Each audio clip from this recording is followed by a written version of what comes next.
The crystal glasses stopped clinking, and 50 elegant diners watched as River Phoenix and Johnny Depp were told they were the wrong clientele at LA's most exclusive restaurant. Beverly Hills, December 1991. Le Bernardin sits like a jewel on Rodeo Drive, its understated facade concealing what culinary critics consider the finest French dining experience on the West Coast. This isn't merely a restaurant, it's a temple to gastronomic artistry where reservations require months of advance planning and where a single meal costs more than most people earn in a week. The interior whispers wealth and refinement. Crystal chandeliers cast warm light across tables draped in pristine white linen, each setting featuring silverware that gleams like polished mirrors. The atmosphere speaks in hushed tones, expensive perfume, and the particular silence that comes when people who possess everything find little left to say about their abundance. Tonight's clientele represents old Hollywood money, studio executives whose families built the entertainment industry, oil barons who financed early motion pictures, real estate dynasties that shaped Los Angeles itself. These aren't newly wealthy celebrities seeking validation through conspicuous consumption. These are generational aristocrats for whom extreme luxury represents birthright rather than achievement. River Phoenix, 21 years old, sits at a corner table wearing an impeccably tailored navy suit that suggests sophistication without ostentation. His blonde hair is styled with subtle elegance, and his manner reflects genuine appreciation for the restaurant's artistry rather than intimidation by its exclusivity. He's here because he values authentic culinary experiences, not because he wants to be seen dining expensively.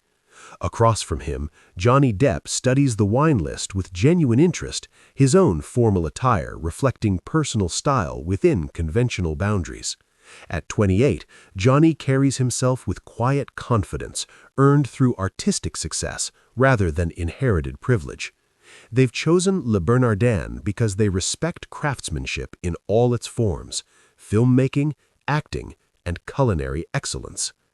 The menu reads like poetry, River observes, examining descriptions that transform ingredients into artistic statements. This is what happens when someone spends their life perfecting their craft. Like what we try to do with character development, Johnny agrees, appreciating the parallel between culinary artistry and dramatic performance, every element serving a larger artistic vision. Their evening begins promisingly.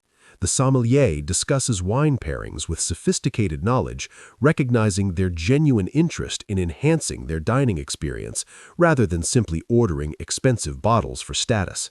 The waitstaff provides attentive service without the obsequiousness that typically accompanies celebrity recognition. But their presence hasn't gone unnoticed.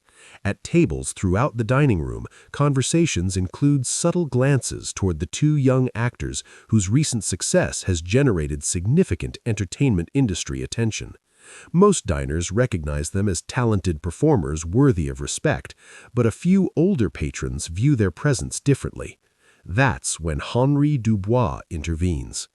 Dubois owns Le Bernardin through family inheritance that traces back to French colonial Louisiana.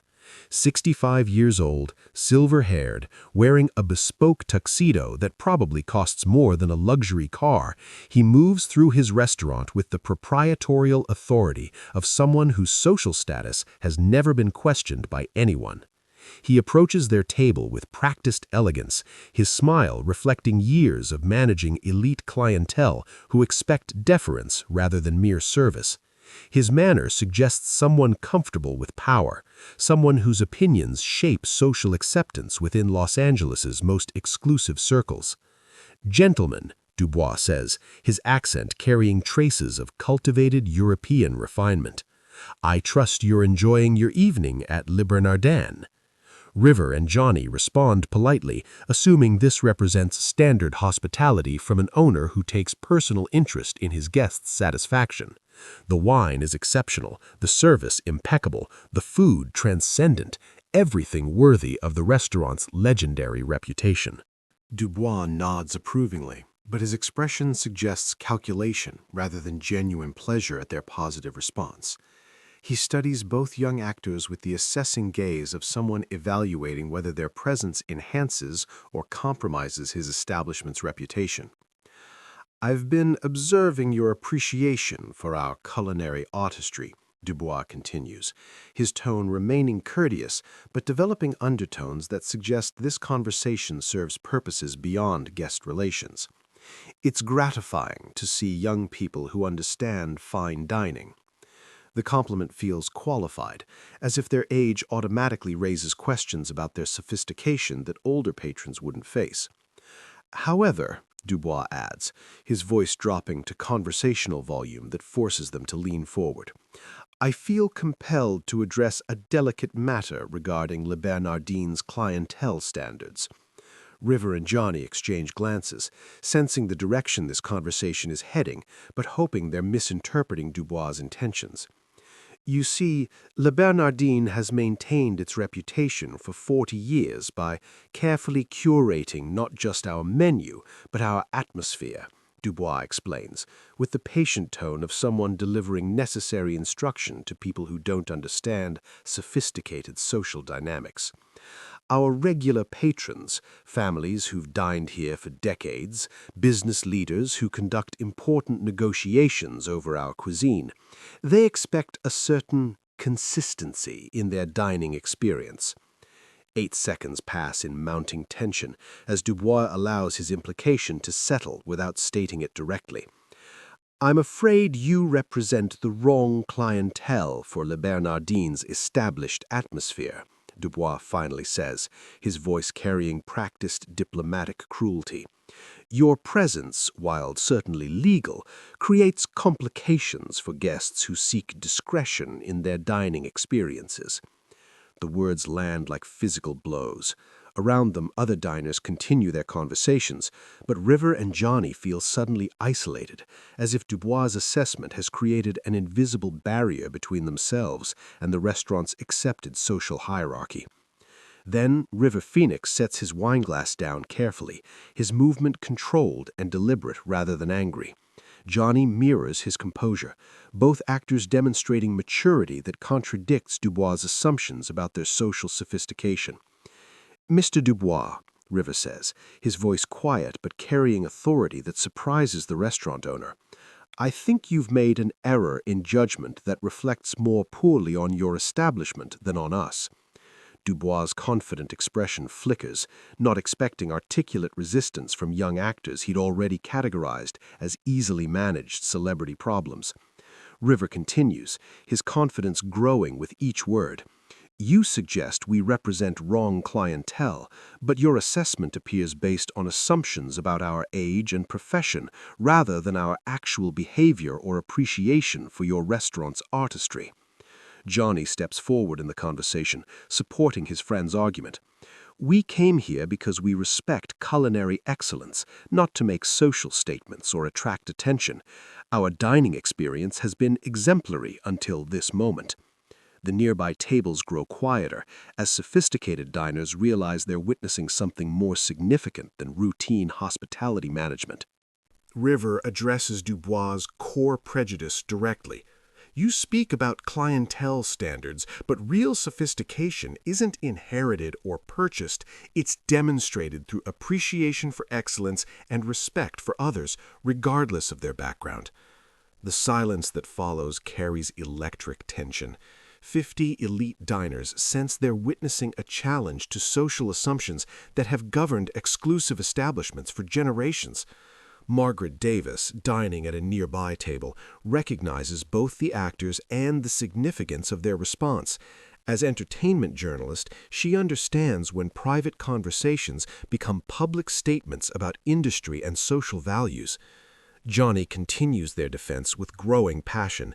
"If Le Bernardin's reputation depends on excluding people who genuinely appreciate fine dining based on prejudicial assumptions, then perhaps that reputation isn't as secure as you believe." Dubois realizes his attempt at quiet dismissal has become public debate about social inclusion versus exclusionary elitism. Other diners watch with expressions ranging from discomfort to fascination. Furthermore, River adds, your established atmosphere apparently includes making paying guests feel unwelcome based on arbitrary social judgments. That seems inconsistent with genuine hospitality or culinary artistry. The restaurant owner finds himself facing articulate criticism from young men whose intelligence and sophistication undermines his fundamental assumptions about their social acceptability. Several other diners nod appreciatively, recognizing the dignity and intelligence both actors have demonstrated under social pressure that could have provoked defensive anger or humiliated retreat. Dubois, realizing his position has become untenable, attempts to recover through diplomatic backtracking. Perhaps I expressed myself poorly. Le Bernardin certainly welcomes all guests who appreciate fine dining. River and Johnny exchange glances filled with quiet satisfaction. They've transformed potential humiliation into validation of their right to social acceptance based on actual behavior rather than prejudicial assumptions. We appreciate that clarification, River responds diplomatically, though we trust future guests won't face similar misunderstandings about their welcome here. The remainder of their evening proceeds smoothly, with exceptional service and cuisine that justifies Le Bernardin's reputation. Other diners approach them privately, expressing admiration for their graceful handling of an awkward social confrontation. The incident generates significant coverage in entertainment and social publications, not as scandal, but as example of how young talent can challenge exclusionary social assumptions while maintaining dignity and respect for legitimate artistic excellence. Within weeks, Le Bernardin experiences increased reservation requests from younger patrons who heard about the restaurant's exceptional cuisine through coverage of River and Johnny's visit. Dubois learns that social inclusion often enhances rather than compromises an establishment's reputation. Years later, after River's death, Johnny remembers the Le Bernardin encounter as emblematic of his friend's character. The ability to face social prejudice with intelligence and dignity rather than anger or defensiveness. 8 seconds at an exclusive restaurant in 1991. One moment when two young actors refused to accept social dismissal based on prejudicial assumptions rather than actual behavior. One choice that demonstrated how dignity and intelligence can transform potential humiliation into social progress. The night that proved true sophistication isn't about excluding others, it's about recognizing excellence and treating all people with respect, regardless of their background or social status.